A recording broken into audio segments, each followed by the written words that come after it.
90 में मुलायम सिंह ने एक जिद करके ये कहा कि इस आंदोलन को हम कुचल देंगे। इस आंदोलन को कुचलने के लिए जगह जगह हर तरह की बंदिशें लगाई गई। हम लोग अपना काम करते थे, वो अपना काम करते थे। 12 अक्टूबर 1990 को 1989 को 12 अक्टूबर 1989 को मुलायम सिंह ने और एक साथ सारे जगह छापे मारे और हमारे मित्रों को एक सूची बनाई और गिरफ्तार किया गया। उस समय हम आंगन में आए और हमने हमारे आंगन में एक कोने पर वो शौचालय बना था, शौचालय का दरवाजा था। तो हम तो गांव के लड़के रहे हैं, तो पेड़ों पर चढ़ना, तालाबों में तैरना, ये सब आता था। हमने उस दरवाजे पर छलांग लगाई, दरवाजे से ऊपर छत पकड़ी और छत पे चले गए। छत में इधर उधर पुलिस वाले थे, उन्होंने देखा भी हमको, लेकिन कुछ हमारे प्रति सद्भावना उन पुलिस वालों की रही होगी। आपस में कहा भी कि देखो मास्टर साहब निकल रहे हैं। हम उस समय अध्यापक थे कॉलेज में, तो दूसरे ने कहा कि जाने दो, चुपचाप रहो।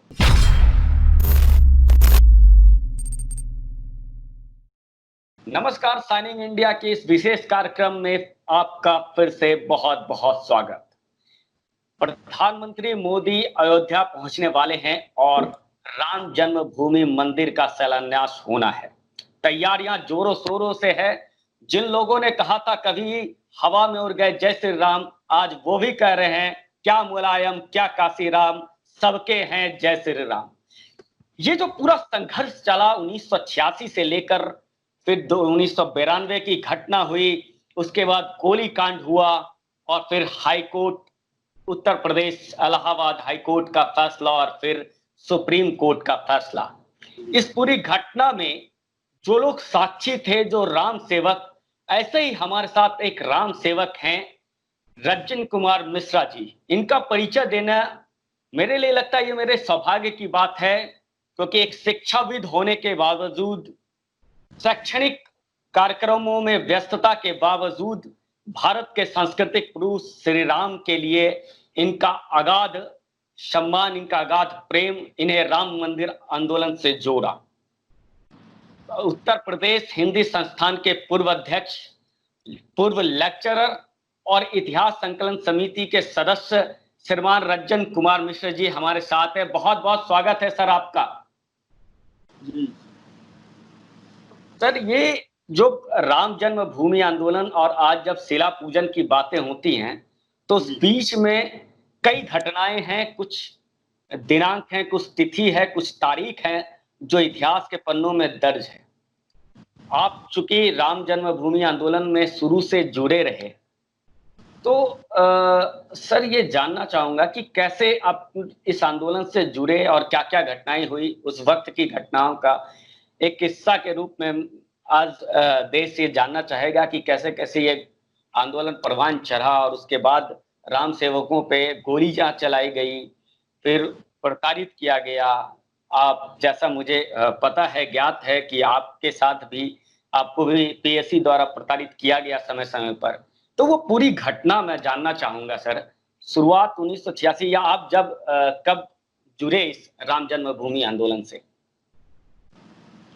राम जन्मभूमि आंदोलन की शुरुआत 86 से पहले हो चुकी थी। 1983 में जो अखिल भारतीय प्रतिनिधि सभा की बैठक होती है राष्ट्रीय स्वयंसेवक संघ, नागपुर में 1983 में वो बैठक हुई थी। हम प्रतिनिधि सभा के सदस्य के रूप में गए थे वहां।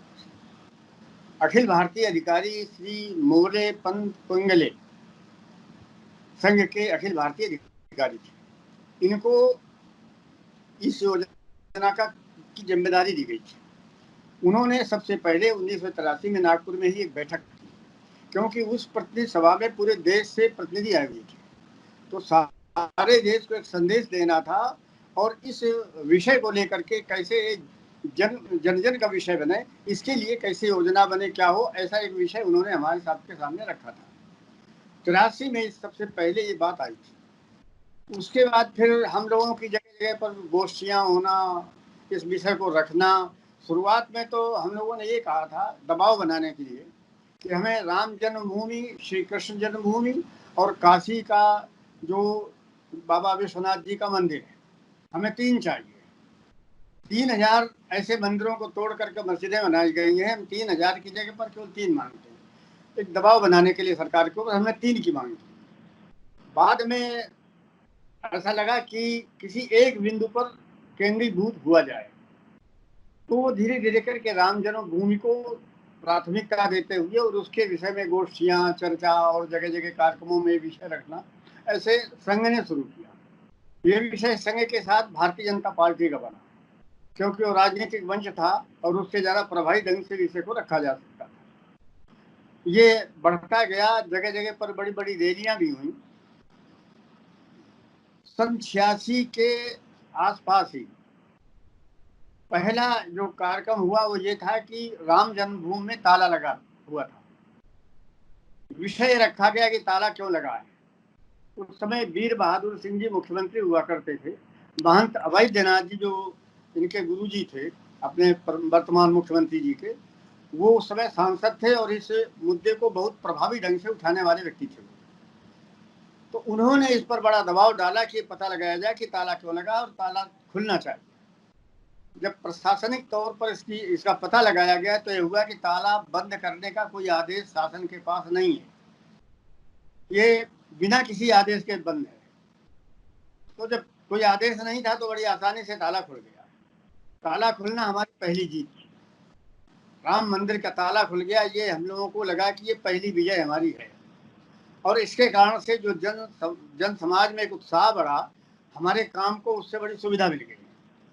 आगे चल करके अयोध्या में वर्ष में एक आध बार हम लोगों का प्रदर्शन होता था, वहां जाते थे और वो सब एक कार्यक्रम चलता था। ये कार्यक्रम धीरे धीरे इतना प्रभावी हुआ कि 89 में शिलान्यास की मांग रखी गई और राजीव गांधी की सरकार थी केंद्र में, और वो शिलान्यास की स्वीकृति, सहमति भी मिल गई। तो जब वो शिलान्यास की स्वीकृति मिल गई और एक प्रतीकात्मक रूप से शिलान्यास हमारा हुआ भी, उससे हमारे आंदोलन को और गति मिली और एक विश्वास जमा कि अब हम ठीक रास्ते पर चल रहे हैं और ये प्रभावी आंदोलन निश्चित रूप से परिणामदायक होगा।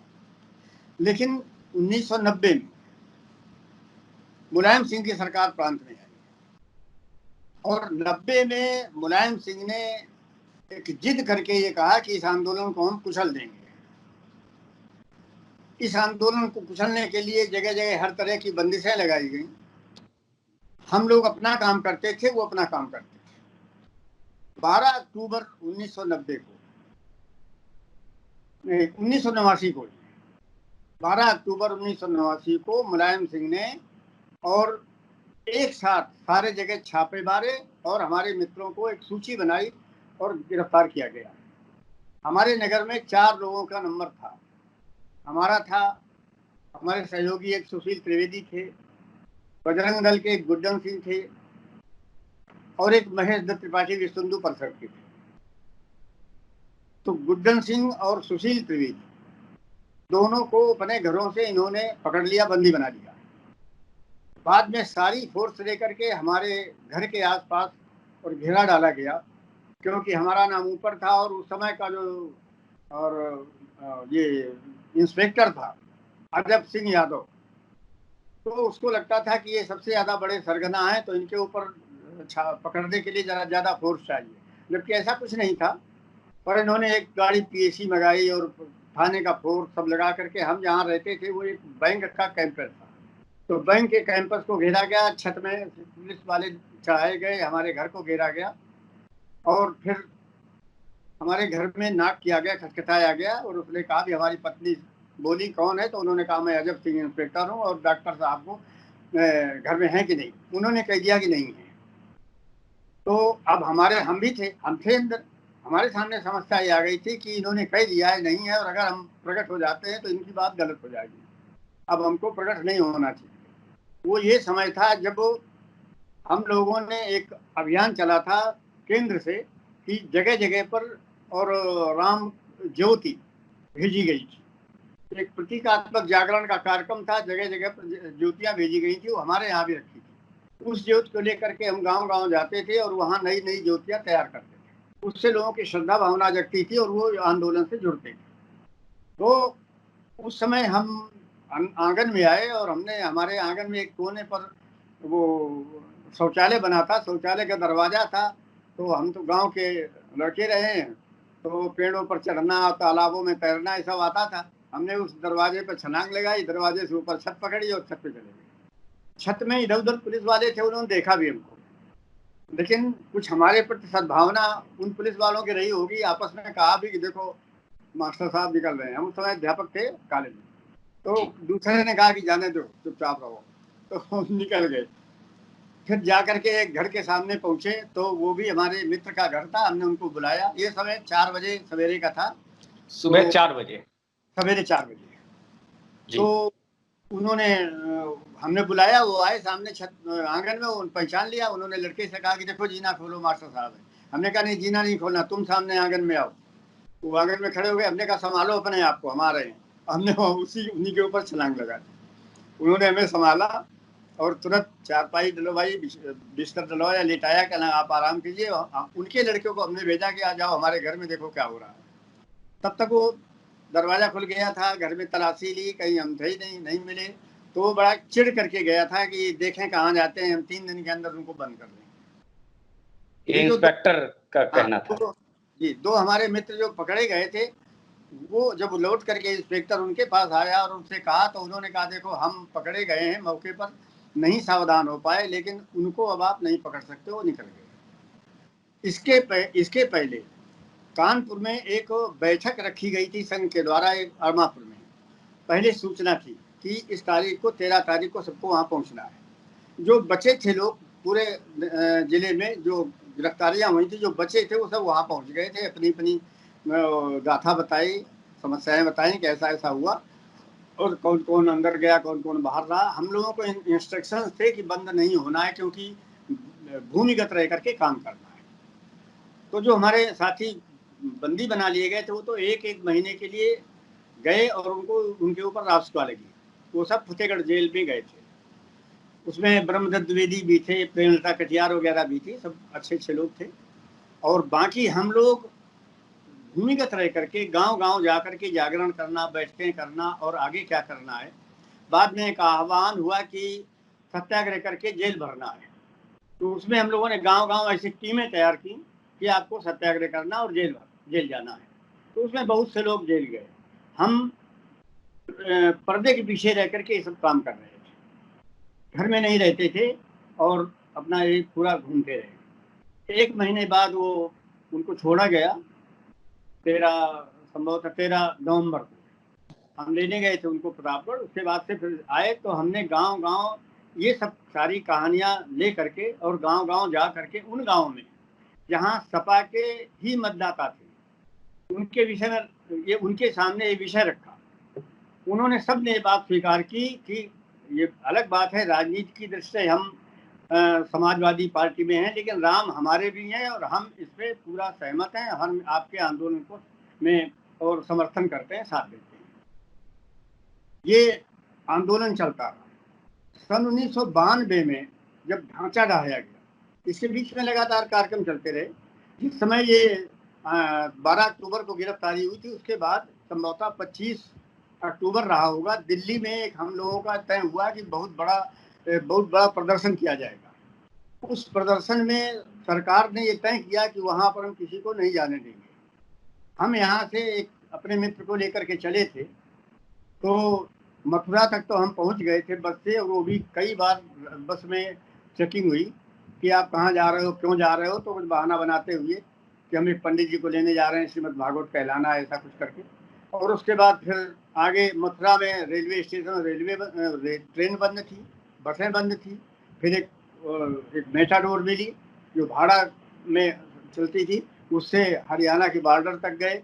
वहाँ से फिर खड़खड़ा मिला, उससे फिर पैदल चले, किसी तरह दिल्ली का बॉर्डर पार किया, और फिर किसी तरह उस स्थान पर पहुंचे जहाँ पर वो प्रदर्शन होने वाला था।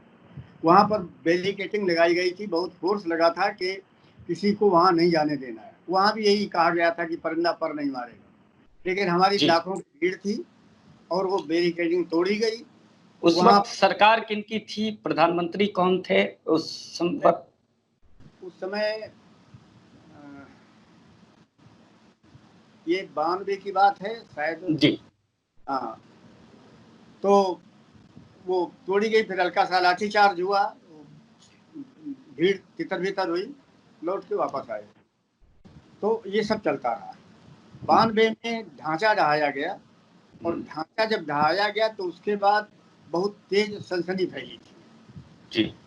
हाँ, इसके पहले जब ये गिरफ्तारियां हुई थी तो एक घटना हो रही थी, एक हवा उड़ी थी कि 30 तारीख को, 30 अक्टूबर को, और दंगे जगह जगह। तो अच्छा। हमारे यहाँ पर जो हिंदू समाज है ये बहुत डर रहा था कि मुसलमान काफी रहते हैं, तो दंगा होगा और मारकाट होगी, तो हिंदुओं के पास तैयारी तो रहती नहीं। तो हमको घर घर जाकर के ये आश्वासन देना पड़ा था कि हमारी सब तैयारी है और आप चिंता मत करिए। तैयारी वारी कुछ नहीं थी, लेकिन उनको एक भावनात्मक समर्थन तो वो हुआ कर। तो जिस समय ढांचा ढाया गया तो उसके बाद फिर एक बार गिरफ्तारियां हुई। उस गिरफ्तारी में यद्यपि हमको एक शाम को पता लग गया था कि गिरफ्तारी होने वाली है। हमने अपने मित्रों से कहा, लेकिन उन्होंने कहा कि नहीं ऐसा कुछ नहीं है, हमने पता लगाया है। तो ढिलाई हुई, लेकिन रात में नहीं आए, सवेरे हमारे पास सब इंस्पेक्टर एक आया। उसने कहा कि बहुत विनम्रता से कहा उसने कि सर आपका नाम है उसमें और आपको चलना पड़ेगा। हम भी भूमिगत रह करके थक चुके थे, हमने कहा चलो चलते हैं, जेल का आनंद लिया जाए। तो हम उसमें फिर गए जेल में। 15 दिन वहाँ पर कानपुर जेल में रहे। तो वो था जब ढांचा ढहाया जाए तो उसके बाद का। उसके बाद फिर एक कार्यक्रम हुआ शिला पूजन का। शिलाएं आई जगह जगह पर, एक रथ बना करके और गांव गांव जाना और फिर उन शिलाओं का पूजन। तो जो शिला पूजन होता था उसमें भी वही जागृति होती थी, जन जागृति। और वहाँ भी हमने ज़्यादातर उन गांवों में शिलाओं को हम ले गए जो यादव लोगों के गांव थे, क्योंकि वहाँ लोग जाना नहीं चाहते थे। उनको लगता था कि वहाँ जाएंगे तो शायद वो उपद्रव करें, कुछ विपरीत हो, प्रतिक्रिया हो। तो हमने कहा हम जाएंगे। हम गए और बहुत अनुकूल प्रतिक्रिया सब लोगों जी। जी। तो वो शिला पूजन हुआ। फिर शिला पूजन के बाद 3 दिन का यज्ञ हुआ। उस यज्ञ में हमारे महंत नृत्य गोपाल दास जी रहे थे अकबरपुर में यज्ञ।